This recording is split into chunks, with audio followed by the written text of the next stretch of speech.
Honorable Governor Blong, NCD.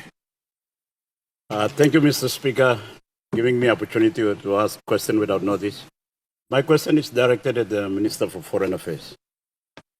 Mr. Speaker, today, 1st of December, is the 60th anniversary in which West Papua declared independence, this time in 1961. When they declared independence in 1961, they had their official flag raised, the Morning Star. They had a legislature already in place, the West New Guinea Council. They also had an executive government, a standing army, and all the national symbols of a state, including their national anthem, Haitanaku Papua, O My Land Papua. Their territorial boundaries was precise and demarcated. Mr. Speaker, then in 1962, we all know Indonesia invaded, and the rest is history. Since then, we have adopted a policy that, may I say, is shameful and unethical. Hiding under a policy of friends to all, enemy to none, Mr. Speaker, might be a good policy against the rest of the world. But it's a total capitulation to Indonesian aggression, illegal occupation. It's more, Mr. Speaker, may I say, a policy of see no evil, speak no evil, and say no evil against the evil of Indonesia. So much has happened since, Mr. Speaker. We should be bordering on our conscience. How do we sleep at night when our people on the other side are subject to so much violence, racism, deaths, and destruction?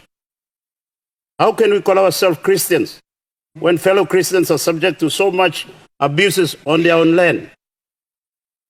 How can we hold ourselves high as the biggest Melanesian state when the other half of our land, who we share the same ancestors, same culture, languages, tradition, songs, dance, rivers, mountains, and seas, continue to live as if they don't exist?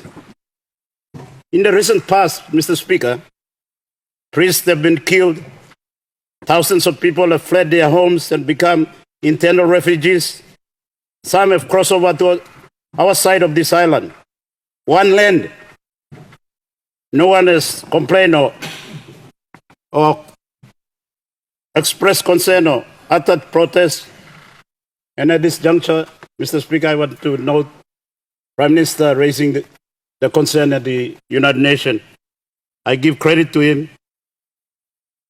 Even the people who crossed over recently are from the same tribe as the Min people on our side, speaking same languages, sharing same ancestry, and we have not said much, nothing.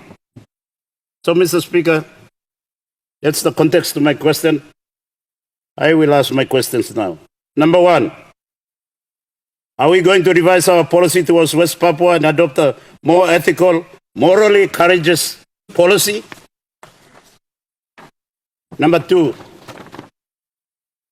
do we have plans to raise the matter in the Melanesian Sphere group? And if so, when? And what would be our position in the MSG?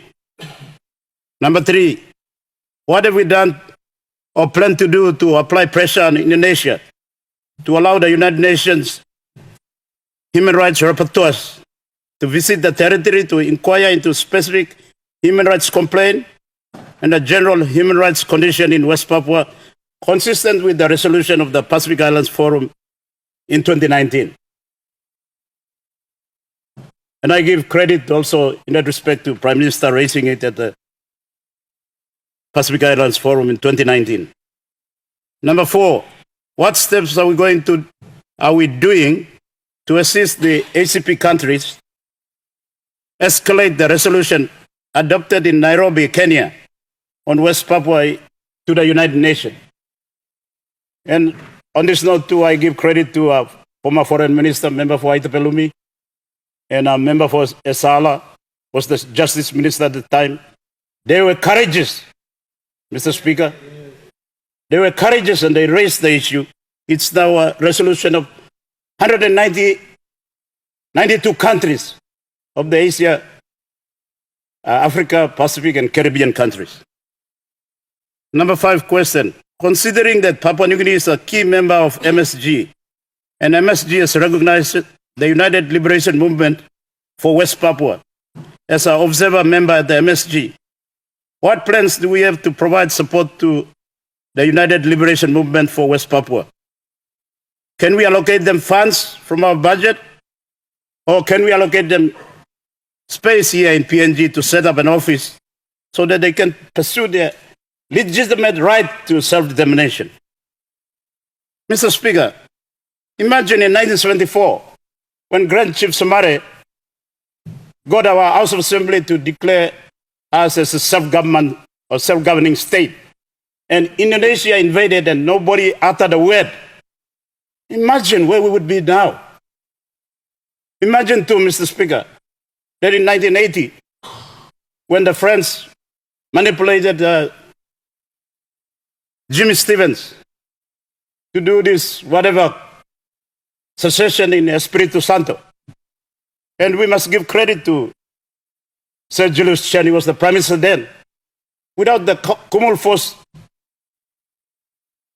intervention, maybe Vanuatu would not be independent now.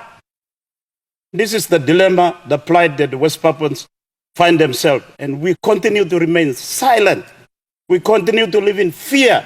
We continue to allow fear to dictate our policy and our action. When are we going to summon the courage to talk and speak? Why are we afraid of Indonesia? We have a point of order. We have a point of Thank you, order, Mr. Governor. Mr. Speaker, with greatest respect to the Governor for NCD, standing order clearly says that questions cannot be challenged at government